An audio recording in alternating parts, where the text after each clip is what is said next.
Roger, elemental, stand by. Stand by. This didn't start overnight.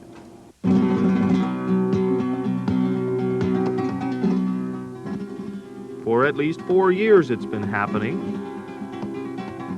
A long procession of Spanish trawlers charged with fishing illegally. Some after trying to make a run for it across the ocean, trying to get back to friendly waters with unfriendly foreigners on board, bringing them back to St. John's to face charges for putting their nets over the side in Canadian waters. Why are they doing it? Why do they keep defying the law and risking everything? Who are these Spanish fishermen, and what does the North Atlantic fishery mean to them?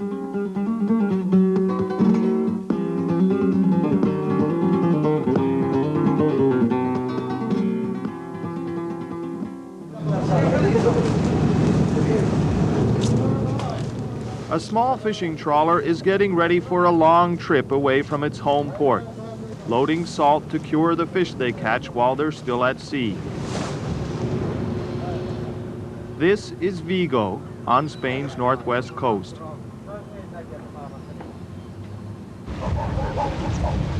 For Vigo, fishing is and has been its lifeblood dating back to the 16th century. Its old traditions can still be found working the seemingly endless kilometers of concrete docks.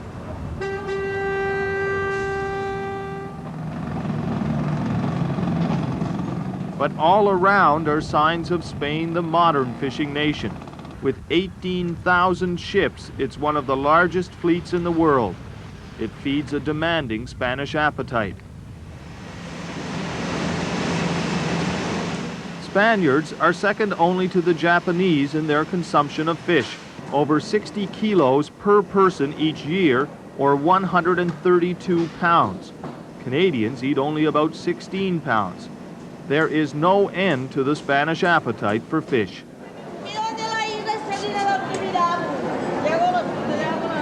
In markets like this one in Barcelona on the Mediterranean Sea, the fish stands dominate.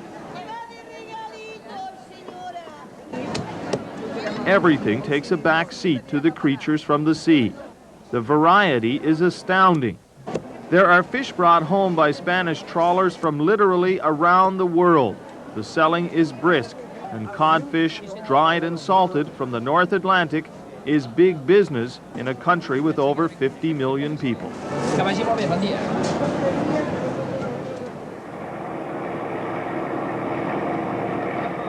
As far as the Spanish fishing companies are concerned, they have every right to fish in the North Atlantic, no matter how the Canadian government sees it. The Spanish fishermen, and especially the Basque fishermen, had been in Canada from near 500 years ago. Andres Martín Mateo is a Spanish trawler owner. He's also the former head of the association organized by 94% of all the cod fishing vessels in Spain. He says it's as simple as this. The Spanish cod fishermen, they catch cod for consume, not for marketing. That's a very important point. We are not making marketing with the cod, because we need the cod for our own consumption. His argument is the cornerstone of the Spanish perspective. They need the fish they catch to feed a nation, and they have an historic right to fish it. But do they have the right to destroy the biomass, the very stocks themselves? Here, the Spanish perspective is not so simple. Canadian fisheries patrol vessels have been watching the Spanish very closely in recent years. They are the only country that has consistently been arrested for crossing that invisible line off Newfoundland's coast, the one that separates Canadian waters from the nose and tail of the Grand Banks. Outside that line, they are fishing with a traffic jam of foreign vessels. The Japanese, the Koreans, the East Germans, the Portuguese, and the Russians, all bunched together trying to fill their nets with the straddling stocks. huge schools of several varieties of fish that move around. Sometimes they're on Canada's side of the line, sometimes they're not. But Spain is the only country that's been convicted of crossing that line, repeatedly. Why? Their response comes from the home of the notorious pair trawlers, San Sebastian, on Spain's northeast coast. Miguel Azurmendi, the new head of the Cod Vessel Owners Association. Por otra parte, el límite de las 200 millas es una... The 200-mile limit is, you cannot see where it finishes, and it's very difficult for the masters of the boats to know exactly, with the equipment they have on board, to know where it finishes and where it starts, the free zone to fish. The answer, through an interpreter, just doesn't add up. But I mean, the Portuguese, the Koreans, the East Germans, the Japanese, the Russians, they're all fishing outside the zone. They're not arrested. Only the Spanish are arrested. And the Spanish are convicted. Bueno, eso se ha dado en alguna ocasión, pero no es tan frecuente. In the most of times, they haven't been convicted, just convicted a few times. The most important market of the cod is in Spain. Perhaps the Canadians don't want us to fish as much as we do, so they can come to our country and sell cod in the market, the Spanish market, which is the most important ones. In actual fact, the Spanish have been convicted 26 times, and there are 32 more charges pending. The fact that they have been is part of their perspective. They think they should be allowed to fish in our waters, and they try to get away with it every chance they get, even though they say the captains are under strict instructions to stay outside the line. But there's an even bigger problem with the Spanish. It's the amount of fish they catch outside Canadian waters. That's where Canada sees a big problem.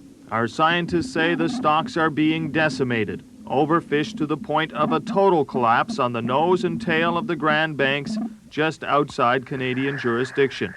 Try telling that to the Spanish. Nosotros, como he dicho antes, consideramos que los stocks se encuentran... We think that the stocks are very, very good because before the 200-mile limit, we used to fish 250,000 tons a year. And when we used to fish such a big quantity, the stocks were not harmed at all. In San Sebastian, the owners of the pair trawlers will give you one answer. 300 kilometers away, you get a slightly different answer. Remember Vigo, the other large fishing port on the Atlantic coast? This is home to the Spanish deep-sea trawlers.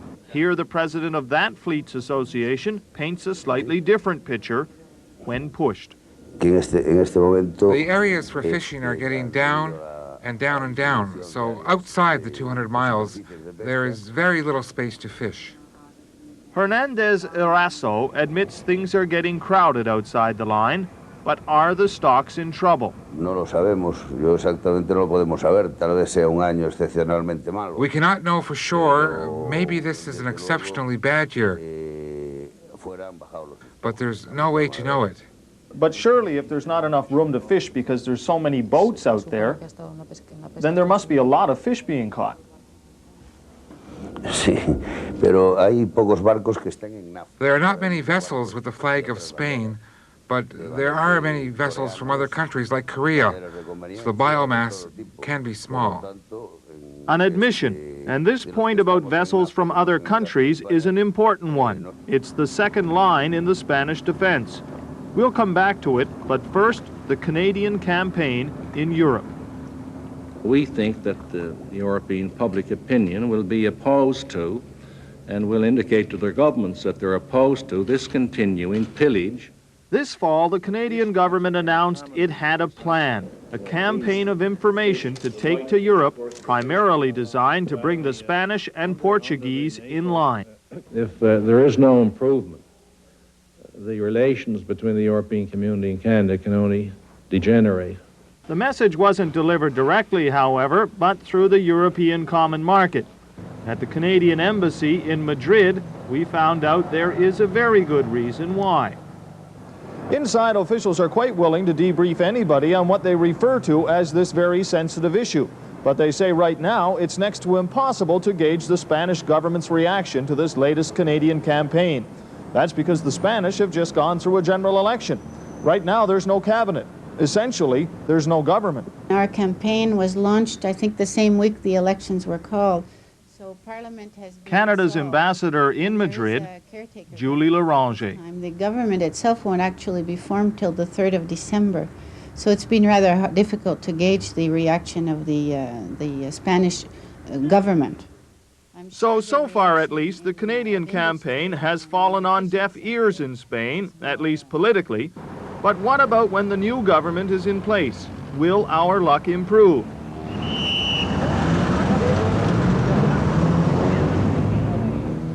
Probably not, at least not right away. Right now, the traffic in this Spanish street is a perfect analogy to describe the country. Its economy is speeding along with tremendous growth. Industry, the government, the people are all picking their way through it and trying to prepare for 1992 when all of Europe becomes one big open market free of trade barriers. Every aspect of Spanish life will be affected, and that is occupying a great deal of the government's time. In the middle of it is Canada trying to make a point about overfishing in the North Atlantic. For the Spanish government, I'm not sure that this is the highest priority on their own agenda. Ambassador Larange realizes getting Spain's attention will not be easy, and thrown into the mix is the very real possibility that Spain's fisheries minister is about to change. The rumor mill has it that there may be a new one. I don't really know that. But that will be the first step, to meet the first incumbent or the next incumbent, and then try to see where we take it from there. If Canada hasn't had much success in getting the government's attention in Spain, it's not alone. Spain's own fishing industry also feels abandoned on this issue. GloriaCio is a Spanish journalist who's been covering the fishery for the past 3 years. She knows the frustration within the industry here. Is the Spanish government listening to them? ¿Está el gobierno español escuchando estas peticiones? A mí me gustaría poder decir que sí, pero creo I would like to say yes, but que no en la medida en I que think cabía they esperar don't, not in the way they de una should, administración pesquera nacional. not in the way a national fishing administration would do it. Hernandez Eraso says he's all but given up on a political solution to the impasse with Canada. Sí, estamos realmente muy preocupados y buscamos alguna forma de que se nos... We have done all we could in going to the government and asking for solutions, but the problem is that we are such a small sector that they don't see us like a big problem. That leaves the ship owners to find a solution for themselves, and the one they seem ready to jump aboard will scuttle any chance of a settlement with Canada soon. It's called the Flag of Convenience. This tattered Commonwealth flag, flying on a Spanish trawler from Vigo, symbolizes what Spanish fish companies have already done in other jurisdictions. They changed the registry and name of the boat, this time for the North Sea, but the boat and the crew is still Spanish. As the pressure increases from the Canadian campaign, there is good evidence that this is what they intend to do with the boats fishing outside our 200-mile limit. If they change the names and registry, the owners can turn to Canada and say those boats are no longer Spanish. The government loses control, and the owners can take as much fish as they want. Right now in San Sebastian, the owners deny it. Well, I don't want to comment these points about the. Happening in Spain? Not really. But not 5 kilometers away, tied up at the San Sebastian commercial docks, is a pair trawler which is now registered in Panama. Once again, in Vigo, the perspective is a little different, but the danger signals that this could be the end result of the Canadian campaign are very real. Posiblemente sea el futuro, no nos quede otro remedio que hacerlo. No vessel in our association is doing that, has changed his flag. Maybe that will be the only solution we will have in the near future if the situation continues like that.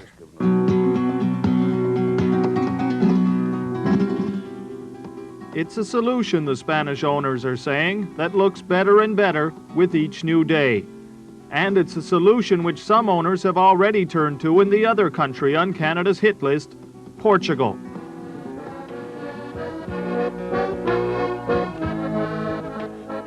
Tomorrow on Here and Now, we look at the way the Portuguese see this situation and at the way they feel about the strain that has been placed on a long and friendly relationship with the people of Newfoundland. I'm Red Sharon. I'll have the story of the ghost of the White Fleet tomorrow on Here and Now.